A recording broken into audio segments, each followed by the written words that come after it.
to all the members of the clergy who are here, to the members of St Andrews, to my colleagues who are joining me, Dr. Fiona Martin, the member for Reid, the Minister for Immigration, my dear friend Alex Hawke, who's here, and Ben Morton, the Special Minister of State. Jenny and I could not... This is where we wanted to be today. We have come from our own church in Sutherland this morning, where I had the great privilege to lead prayers in my own church community for Ukraine. And I want to thank you for inviting us to be part of this divine liturgy, because, you know, all around the world, here in Australia, and as the sun rises all around the globe, people of faith will be coming together of every denomination, in every church. And some of those churches will be in ruins, like they will be in Ukraine, and they'll be praying. And they will find strength from their faith, from their fellowship, and from their community, but a community that isn't just the large numbers gathered here, but a community of faith that spans the world. And they will gain great strength and encouragement and peace from that faith which the Reverend Father has spoken about this morning.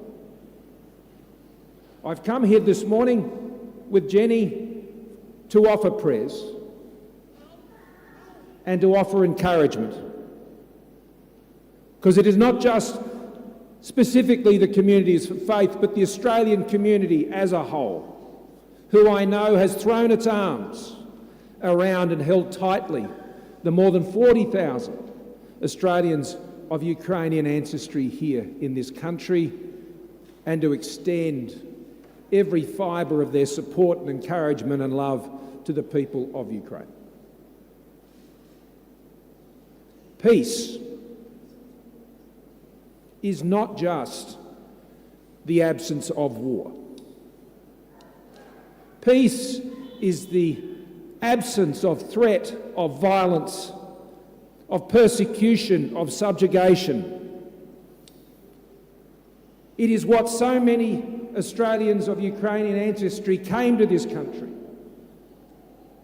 to enjoy, to live, to raise their families, and here you are, splendid, in your homeland dress. It is not just the absence of war, and on occasion, peace requires great strength and courage. We have already heard of the brave young man, and I will attempt to pronounce, Vitaly Skahun Volodymyrych, an engineer who set up mines on a bridge to deter the Russian advance.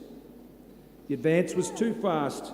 He could flee or finish the job. He stayed on the bridge, and he detonated, as the Reverend Father said, an act of love, but an act of courage for peace, because peace takes courage.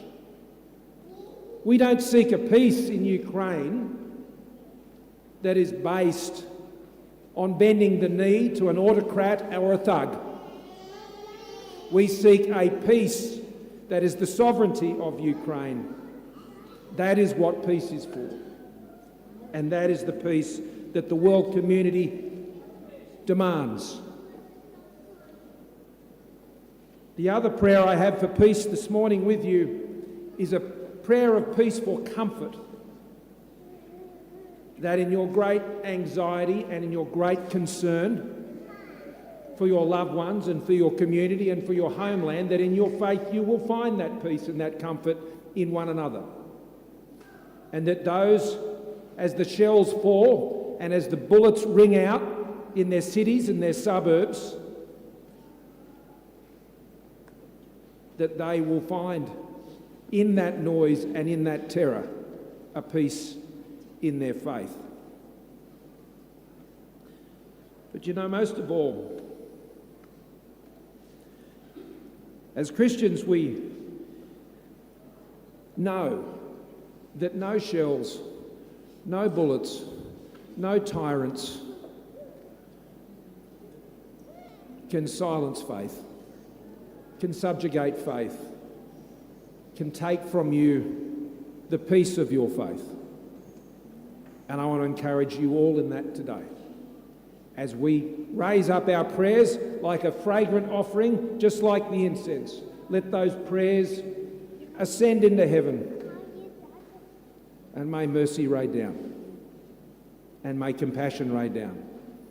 It says in Corinthians, of all these things, faith, hope and love, but the greatest of all of them in love. But may they all endure, as I know they will in your hearts. 8 years ago, after MH17 was downed by Russian rockets, our then Prime Minister Tony Abbott, who was a great friend of Ukraine and this community, spoke at the memorial service for the 38 Australians who perished. And he ended his address with a simple prayer, a prayer I wish to conclude with today. And it is this: may the God of mercy comfort those left behind, and may the God of justice answer all our prayers. Amen.